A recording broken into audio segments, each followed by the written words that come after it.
Just tell me a little bit how you met her and how you guys ended up getting married. Yes. So, my wife and I, we met, 11 years ago. Mm-hmm. And we met at a resort in Phoenix, Arizona. Ooh. And it's called the Biltmore. Okay. And both of our families were on vacation, basically. And we met at the pool. Awesome. Was this on spring break? No. Okay. It was over the summer. Okay. But we basically just kind of hung out for a week and decided that we really liked each other. Mm-hmm. And so from that moment, she actually wrote on a piece of paper the day that I left that she was going to move to California and marry me.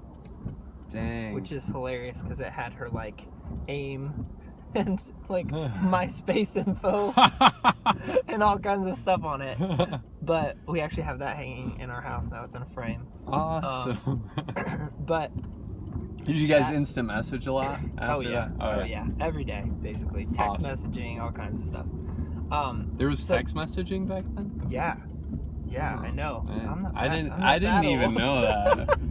We kind of started that whole journey, and I mean, when we both went back home, she was living in Chicago, I was living in California, so we started on this long distance relationship that ended up going for 4.5 years. Our parents got to meet a year after we met, so that made life a lot easier to fly and see each other, visit each other's families.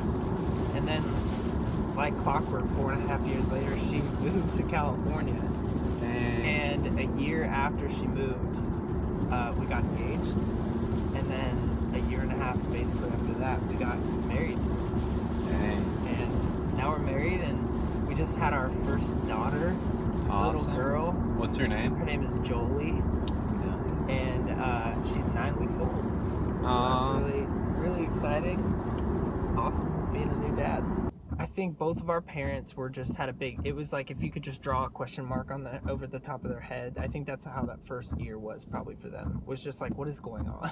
Like that. It was just so funny because, I think we'd both get in trouble every once in a while too, because like we'd stay on the phone for too long, because it was during that time where it was free to call somebody anywhere in the United States after 9, and if you stayed on past like a certain time, you'd get charged a bunch of money. Oh my goodness. So I remember that. Yeah. So then there'd be times like we would be up on the phone for like too long.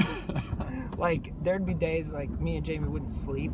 We would just like be on the phone. Oh together. my gosh. And so we'd be talking until we got ready for school the next day. Oh my goodness. And my parents and her parents would both like just be mad, so mad, because they're like, we got long distance charges for like 3 hours on the phone, like dang, crazy.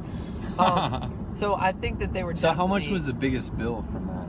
Oh, I don't know. They never told me. Someday I'll probably have to be like, hey, I'm gonna give you an extra like $100 for the phone bill because that one time. I think it was more than $100 back then. Probably. Yeah, I definitely got some slack for that. When you know, it's just when you know. That was the best quote of the interview. There it is. Yeah, we'll just keep panning, or just keep, Yeah. just keep doing. When that. you know, you know. Is that gonna be a song? When you know, you know. That's actually a good idea. Yeah. Let's try to figure that one out. Yeah. Yeah. Write it with you right now. There it is. When you know, When you know.